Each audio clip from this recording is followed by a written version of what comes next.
He stood in the kitchen of his own mansion, staring down a woman who had pushed out his child barely 48 hours earlier and delivered what might be the single most romantic vow ever captured on a live stream. He promised, out loud, on camera, in front of thousands of witnesses, that he would not call her the B-word for the rest of the week. Not forever. Not for a month. The week. 7 whole days of mercy. And there are actually people walking this earth who claim romance is dead. Insane. Hello, and welcome back, because we need to talk about what has been happening on your feed, and I genuinely cannot believe what I just watched.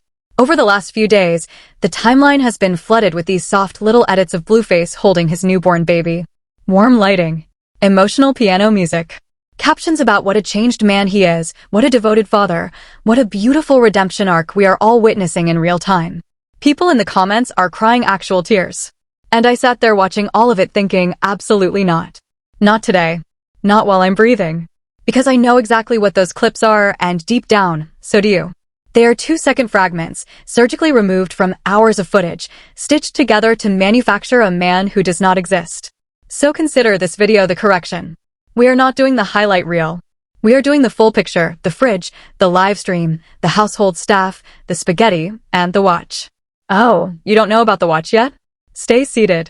Because the watch is where this story goes from embarrassing to genuinely unbelievable, and by the end of this video you will understand why a single missing piece of jewelry tells you everything you will ever need to know about this man.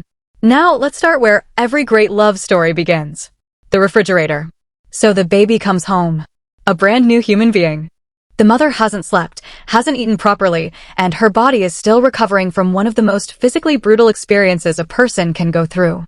And the moment, and I mean the literal moment, she steps through that front door, what is waiting for her? A warm meal? A clean house? You did incredible, sit down, I've got everything handled? No. It's Blueface mid-scream, about the fridge. The fridge is empty. That is the emergency in this household. Not, how is the baby? Not, how are you feeling? The grocery situation has apparently reached DEFCON 1 in a mansion full of grown men, and somehow, this is her fault, her responsibility, and her personal failure, less than a day after delivery. And the logic this man is operating on is genuinely breathtaking. By his math, the correct sequence of events was supposed to be, give birth, discharge yourself from the hospital, sprint directly to the grocery store, load up a cart, restock the entire fridge, and only then return home with your newborn child. Obviously. That's just accountability. That's just forward planning. Any woman who can't manage that simple little routine is, in his words, not mine, never mine, a disrespectful B-word. That is his vocabulary. I am merely the translator here. Then the cameras catch the moment that launched 1,000 reaction videos. She's telling him, plainly, we are not together. She doesn't want the lens shoved in her face. She is holding a days-old infant and begging for 1 inch of dignity. And Blueface, wounded, gracious, practically glowing with generosity, responds with the promise. The famous promise. He will not call her that word for the rest of the week. He says it like a king granting a dying wish. He says it like he deserves a parade. Somewhere in the distance, a violin plays. And when the gratitude doesn't arrive fast enough for his liking, he pivots straight back to the original grievance, because in his mind, the disrespect is still standing there unanswered. And what is the disrespect, you ask? You already know. The fridge. Still empty. Still her fault. Still the single greatest injustice this household has ever endured. She tries to explain that she was literally about to go to the store. About to. As in, actively attempting to solve the exact problem he is screaming about at that exact second. And he shuts it down instantly. No, she was never going to the store. He has decided this. He has peered into the future, and in the future, the fridge remains empty, and that is a character flaw. Her character. Never his. Not once. And here is where you need to pay attention, because this is the part of the formula that matters. Watch how he frames all of this, not as a private argument between 2 exhausted new parents, but as a performance. A lesson. A moral teaching for the audience at home. Because according to Blueface, this isn't cruelty, this is coaching. He's not berating a postpartum woman, he's motivating her. She can't just lay around doing nothing, he explains, with the energy of a man who has personally never lifted anything heavier than a phone. She has to get back on her feet. The fridge is empty. Bro, were you not listening? Her defense, when she finally gets one in, is devastating in its simplicity. What did she do today? She woke up and ordered food for both of them. She ordered a meal, for him, from a restaurant with a newborn attached to her chest. And his response? Her priorities are broken. Ordering food doesn't count. The fridge is what counts. And I need you to sit with that for a second, because buried inside that exchange is the entire worldview on display here. In this house, effort only counts if it is visible, physical, and performed on command. Love doesn't count. Recovery doesn't count. Feeding him doesn't count. Only the fridge counts. And you might be sitting there thinking, surely this is the bottom. Surely the argument ends here. Somebody takes a breath. Somebody apologizes. The baby gets fed. Everybody naps. Oh, you sweet summer child. We are maybe 10 minutes into the footage. Because what Blueface does next is he takes this private humiliation and he gives it a studio audience. And the way he does it is so slick, so calculated, and so cowardly, all at the same time, that when I first saw it, I had to rewind 3 times just to confirm my eyes weren't lying to me. They weren't. Let's go there next. Remember the promise. Keep it in the front of your mind, because it becomes very important, very fast. Blueface looked that woman in the eyes and swore he would not call her the B-word for the rest of the week. And technically, and this is where we enter the realm of legal loopholes so shameless they would make a defense attorney blush, he kept his word. He didn't call her that word to her face anymore. No. Instead, he walked into the next room, sat down in front of his computer, fired up his stream, opened his chat, and called her the B-word in front of thousands of strangers instead. Because apparently, in his universe, that doesn't count. That's a completely different category of disrespect. Saying it to her face is rude. Broadcasting it to the entire internet is just content. And you can tell he genuinely believes this, which is somehow the most disturbing part of all of it. So now she's upstairs with a newborn, recovering, exhausted, and he's downstairs monetizing her humiliation in real time. And the rant he goes on during that stream is one of the most revealing monologues I have ever heard this man give. He starts explaining to his chat, completely unprompted, his entire philosophy of women. According to Blueface, when a woman leaves a man, they all give the same excuse. They needed to focus on themselves. Do for themselves. Me, myself, and I. And he mocks this openly, like the concept of a woman having an interior life is a scam she invented. And then he says the quiet part with the bullhorn, a woman has 2 kids with him, so she doesn't get to have a self anymore. That is the actual argument. Motherhood, in his framework, is a permanent forfeiture of personhood. You had my children, therefore myself is no longer a word you're licensed to use. And the chat, predictably, eats it up like it's scripture. But then something fascinating happens on that stream, something small, something most people clipped right past, and I need you not to clip past it, because it accidentally exposes the entire con. Mid-rant, Blueface hits technical difficulties. The stream starts glitching. And does he fix it? Does he walk to a kitchen and grab himself a snack while it buffers? No. He does something far more revealing. He casually mentions that he's got a programmer in the house. On standby. A whole technician, just existing in the mansion, waiting for orders. And then he brags about it. He tells the chat, plainly, that he's got dudes stationed around the house and whatever he says, they make sure it gets done. Snap of a finger. Done. And I sat there watching that, and I had one question. Just one. You have a house full of workers. Plural. A programmer on retainer. Men waiting in rooms for commands. And the fridge is empty? You couldn't dispatch a single one of these on-call servants to a grocery store? Not one? The woman who delivered your child 2 days ago is being screamed at for not personally restocking the kitchen, while a literal staff of adult men sits around your mansion waiting to be useful. Make it make sense. You can't. It doesn't. And that's the point, it was never about the fridge. The fridge was a prop. The fridge was a reason to be angry that he could perform for an audience. Because a man with a staff doesn't have grocery problems. A man with a staff has control problems, and the groceries were just the nearest available weapon. And here's the part that genuinely broke my brain.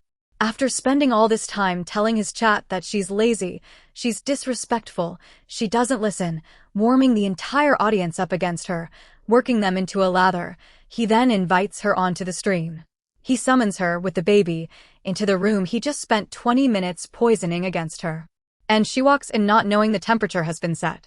She actually tries to be charming. She tells the chat, hey, go easy on me, I literally gave birth like a day ago, I'm tired, things are hard right now. A completely reasonable, human, sympathetic request. And does Blueface step in? Does the father of that child say one single word in her defense? Oh, he steps in all right.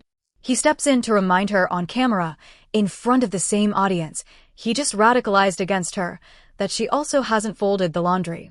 There are folded clothes sitting on the couch. He told her about the couch. And she keeps putting folded clothes on the couch. This, apparently, is a crisis of equal magnitude to everything else. And the exchange that follows is bleak in a way that's almost impressive. She tries to hold her ground, she's being herself, she says, and it's working for her. And he fires back that what's working even faster is her disrespecting him every second. Not for a moment, he says. The entire time. Why does he have to keep repeating himself about the clothes on the couch? And you watch her face during this, and you can see the exact moment she realizes there is no version of this conversation she can win, because the game was rigged before she entered the room. The audience had already been told she's the villain. She just hadn't been informed of her casting. So she's upstairs now on her own stream at this point, fighting for her absolute life in the comments. Hundreds of strangers telling a woman 48 hours postpartum that she is the most selfish, lazy, ungrateful person alive. And she's hungry. Of course she's hungry. So she decides she's going to cook. She's going to go downstairs, make some spaghetti for herself, for her man, for the kids, something simple, something warm, something normal. An act of peace, basically. A white flag made of pasta. She plates it up. She even fixes a plate for him. And this is where the story takes the turn. Because if you thought the fridge incident was the worst this man had to offer this week, you have dramatically underestimated him.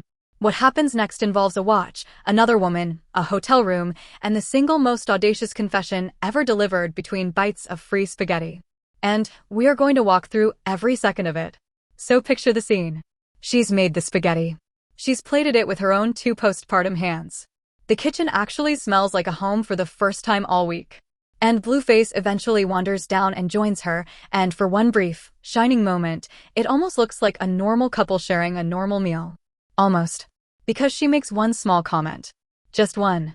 She notices his wrist is bare, and she asks, lightly, where his watch is. That is the entire crime. A question about a wristwatch. And what comes back at her is not an answer. It's a detonation. He doesn't dodge it. He doesn't soften it. He looks directly into the camera, because of course there's a camera, and announces, with the calm of a man reading a grocery list, the very grocery list he refused to write, that he left the watch with his other woman. His words. His other one. Left it in a hotel room when he left her. And then he goes further, because why stop at one atrocity when you can stack them? He says he'll probably go get it back tonight. After he sleeps with her. And then, and this is the part where I had to physically pause the video and stare at my wall, he asks her if she wants to keep going on about it. He tells her he tried to play it off for her. He did her the kindness of attempting a lie, and she ruined it by noticing reality, so now she gets the truth, and the truth is, yes, the other woman has the watch. He's about to go retrieve it. He'll probably sleep with her in the process. And he'll be back later. And then he says, I love you. He actually says it. He detonates the entire relationship, sprinkles infidelity on top like Parmesan, and seals it with I love you. And there are people in the comments who heard that and went, see, he loves her. He said it. Everything's fine. The internet is a terrifying place. Now here's what happens next, and you truly cannot write this. This man, having just announced his itinerary of betrayal, does not sit down and eat the meal she cooked him. No. He takes the whole plate. The entire plate of spaghetti that this woman made for him, 2 days after delivering his child, while being screamed at about an empty fridge and unfolded laundry. He picks it up, and he carries it out to the car like a raccoon dragging garbage back to a den. He's taking it to go. Because he has places to be. And those places do not include his newborn. But wait, because the spaghetti scene in the car deserves its own forensic file. He's driving, he's eating, and he actually compliments the food. He tells his chat the spaghetti is fire. Glowing review. 5 stars. And for a second you're almost disarmed by the normalcy of it, and then, mid-compliment, he starts acting like a fly. I need you to understand that I am not editorializing.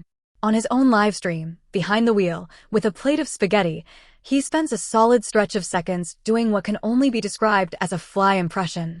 Rubbing his hands together, buzzing energy, the whole thing. Nobody asked.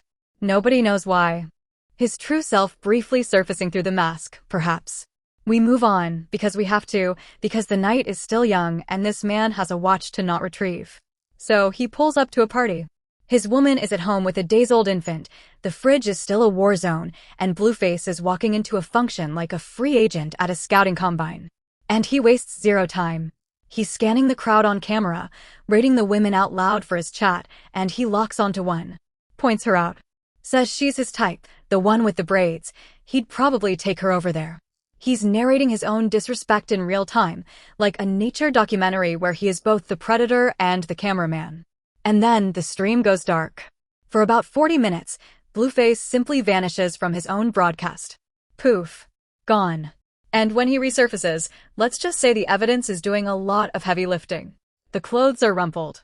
The hair is a disaster. The man looks like he lost a fight with a fitted sheet. But, and this detail matters, so clock it, he is not wearing a watch. Which means the woman with the braids was not the watch holder. This was just a side quest. A recreational detour. The watch, the actual stated mission of the evening, the entire justification he gave the mother of his child for leaving the house, remains unretrieved. And he's not even pretending otherwise. He's just moving on, casual as weather, leaving his audience sitting with a question that apparently only I lost sleep over.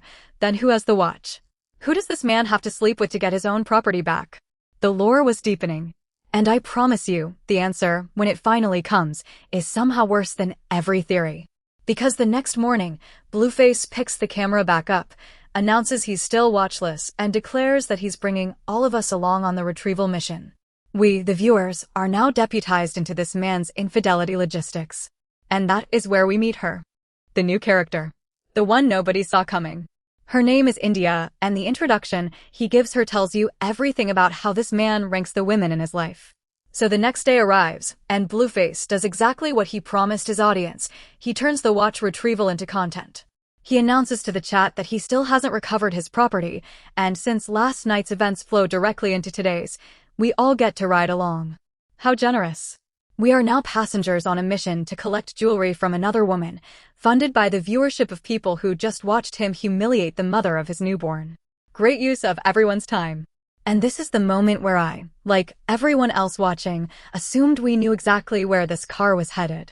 Because if you know anything about the extended universe of this man's life, you know there is one name that towers over all the others, the main character, the eternal villain of this ongoing saga, Chrisian. Obviously the watch is with Chrisian. It has to be. She's contractually obligated to appear in at least one scene per episode. And then the camera pans and it is not Chrisian. It's a whole new character. A DLC unlock. Her name is India. And the way he introduces her is so casually objectifying that it deserves to be studied. He announces, with the pride of a man showing off a rescue pet, that he's retrieving the watch from the golden retriever. That's the nickname. That's the honorific. And when someone asks why, he just says, mission accomplished, like that explains anything, like any of this is normal.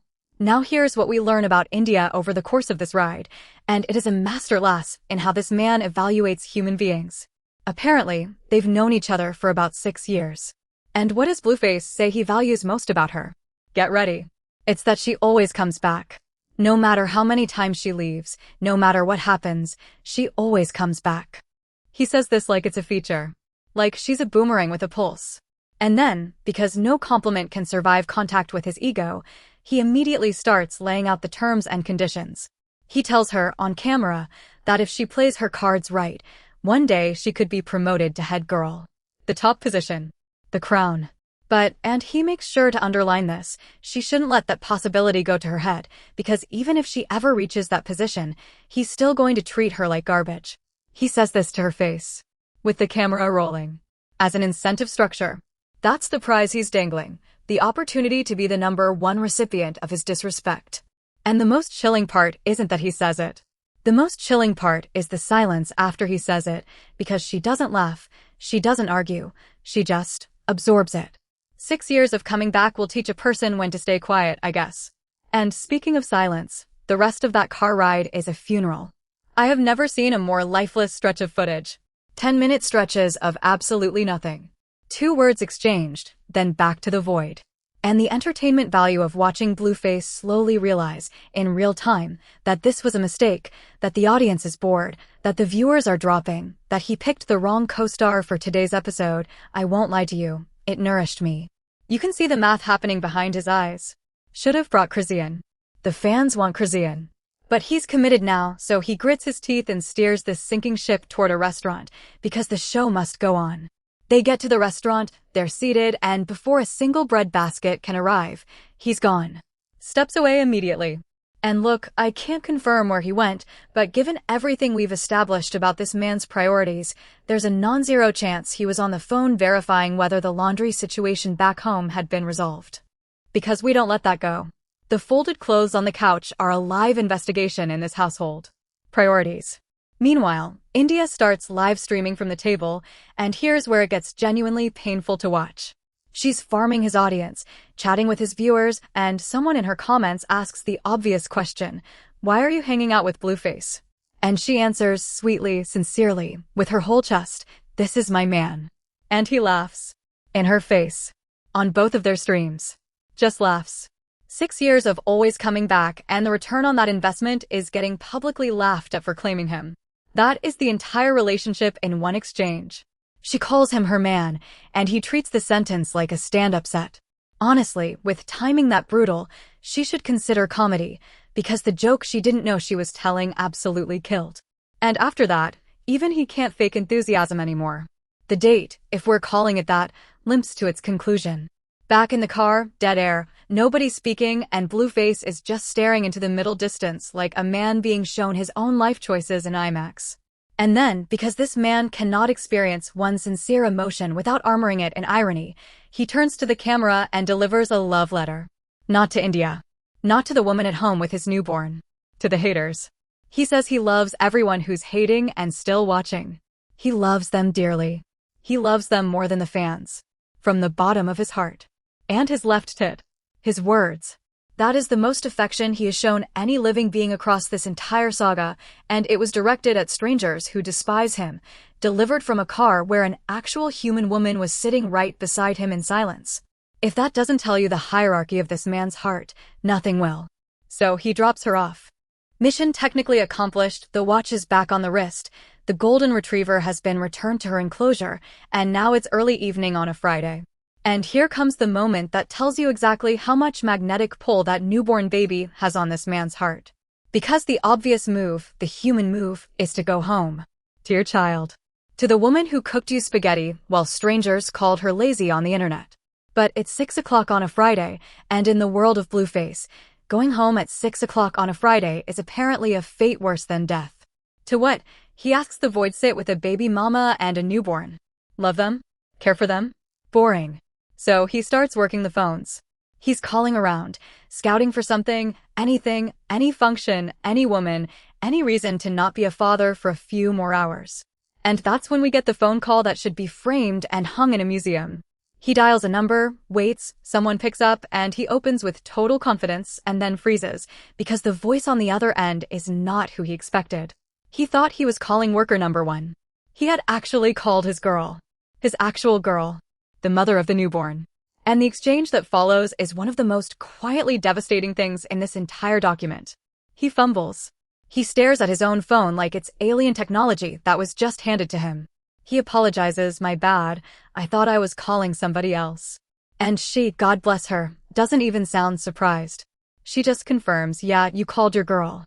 And then this man, who has spent the entire week screaming about fridges and laundry and disrespect, who left the house to retrieve a watch from another woman, who raided strangers at a party on camera, who has been home for a combined total of maybe 90 waking minutes, he ends the call with, "I'll be home soon, love you." And she says it back. She says, "Love you too." She answers too, mommy. And somewhere in that 30-second phone call is the entire tragedy. She already knows she ranks below the staff in his speed dial, and she has made peace with it, and he has absolutely no idea how damning that is, because to him it's just a funny mix-up. And honestly, I understand the confusion. I really do. When everyone in your life exists to serve you, the workers, the programmer, the women, the baby mama, of course the numbers blur together. Servant, partner, employee, mother of your child. From his altitude, they all look the same. But nobody's doing anything fun. The calls come up empty. The city, tragically, has no distractions to offer him on this particular Friday. And so, defeated, deflated, out of options, Blueface is forced to commit the ultimate act of sacrifice. He has to go home. To his child. On a Friday. The horror. The burden. Pray for him. But he cannot simply go home. No, before this saga ends, there is one more thing he needs us all to know. One final truth bomb. One closing argument in his own defense, delivered directly to the chat, and I need you to brace yourself, because what he is about to explain is his understanding of honesty, and it is unlike anything that has ever been documented in the wild. He starts by laying down a rule. A philosophy, really. Don't ask me a question you already know the answer to, he says, because then I'm going to play dumb. Sit with that sentence, because it is the Rosetta Stone of this entire man. In his world, if you catch him, if you have evidence, if you already know the truth, the burden is on you for asking, not on him for lying. Asking a question you know the answer to is the offense. His dishonesty is just the natural consequence of your audacity. That is the framework. And he is about to demonstrate it with a full confession, start to finish, because apparently the shame center of his brain was never installed at the factory. And while we're cataloging the economics of this household, let's talk about the chains, because they're the detail nobody stopped on, and they're the whole story in miniature. Think about what was actually admitted in that confession. She left a baby shower, the one event on Earth whose entire purpose is celebrating a child's arrival, wearing his chains. And in the world Blueface has built, that isn't a sweet gesture. It's an asset dispute. The chains are collateral. The watch is collateral. Everything in his orbit is tagged, tracked, and leveraged, and the people holding the items are just storage units with feelings. Listen to how he narrates it to the chat. Worker number 1 has the watch. She has the chains. He brings it all downstairs so the camera can catch him putting it back on. There is no emotion in that sentence. It's inventory management. The mother of his child and the paid staff occupy the exact same grammatical category, and he says it proudly to an audience, and they laugh like it's a heist movie instead of a family. That's the trick this man has pulled off better than almost anyone in his lane. His chaos is so constant, so relentlessly broadcast, that the horror stops registering as horror. It registers as episodes, arcs, seasons. A woman begging for rest while holding a newborn isn't a crisis, it's a subplot. And let me be precise, the problem isn't any single clip. People have bad days. Couples fight. The problem is the pattern, and the pattern is what the fan edits are built to hide. Watch the full timeline: the fridge, the weaponized chat, the laundry ambush, the watch, the wrong number, and the pattern stops being deniable. Blueface doesn't have moments. Blueface has a system. And everyone near him gets processed through it. So here is the confession, and I want to walk through it slowly, because every step of it is a tiny masterpiece of self-delusion. He explains to the chat that after the party, a photo surfaces, he's posted somewhere, a little cozy, and crucially, the watch is visible in the picture. His girl sees it. Of course she sees it. And she starts asking about the watch. Where's the watch? Who is the watch? And what does Blueface do, confronted with a direct question from the mother of his newborn child? He lies. And he doesn't just lie, he narrates the lie to his audience with genuine pride, like he's retelling a heroic war story. He told her the photo was old. That's old, baby. Ancient history. Nothing to see here. Except, and he admits this freely, she can clearly see he's not wearing the watch in the present day. The math doesn't work. She knows the math doesn't work. He knows she knows. But the rule, remember, is that she's not allowed to ask about things she already knows. So the lie stands, and her intelligence is the problem. But she doubles back. The next day, she asks again, where is the watch? And this time, he pivots to a new story. Worker number 1 has the watch. And then the whole thing tangles itself into a web involving his chains, because apparently she left a baby shower at some point wearing his chains, so now the chains and the watch are on two parallel tracks of deception, and he's juggling both. And he's telling this to the chat with the energy of a man explaining a clever tax strategy. Worker number 1 has the watch, she has the chains, or he has the chains, and everybody's got something of everybody's, and somehow, in his telling, this all counts as logistics rather than lies. And then, the finale. She keeps asking about the watch. She will not let the watch go. And so finally, he says, he gave her the truth. Yes, the other woman has my watch. That's how we got here, champ. That's his words. Champ. He calls the audience champ while confessing that his entire week was built on layered deception. And then comes the sentence that I need engraved on something. He wraps up this entire confession by saying, I told her I was going to sleep with the other woman, but I didn't. See? I'm a good guy. That is the closing argument. That is the defense resting its case. I lied about the photo. I lied about the watch's location. I lied about who had what. I left the house announcing on camera that I was going to sleep with another woman, and then I simply slept with a different woman who didn't have the watch. Completely different situation. Case dismissed. He's a good guy. He said so himself, so it must be true. And you have to admire the geometry of it, honestly. In his moral universe, the first lie was cancelled out by the later truth, and the announced betrayal was cancelled out by the improvised betrayal. And if you run the numbers, 2 wrongs make a right, 3 wrongs make a little spicy, and by the 4th or 5th wrong, you've lapped the track and come back around to being a loving father again. It's not honesty. It's math. Blueface math.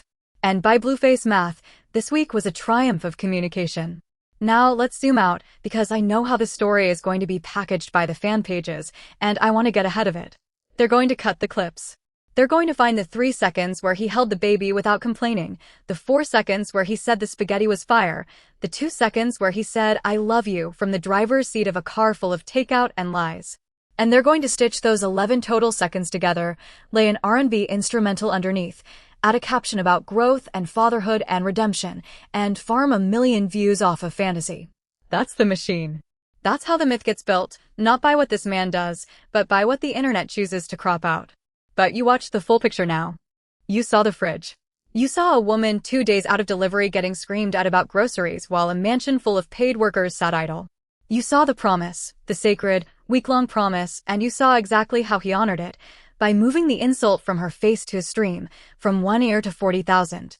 You saw her walk into a room he had preloaded with hostility and get interrogated about laundry while holding his child. You saw the watch saga from hotel room to golden retriever to I'm a good guy. You saw him call the wrong number and accidentally reveal the entire hierarchy of his heart. And you saw her, at every single stage, absorb it, absorb it, absorb it, and still say love you too. So no, I don't see growth in this footage. I don't see a redemption arc.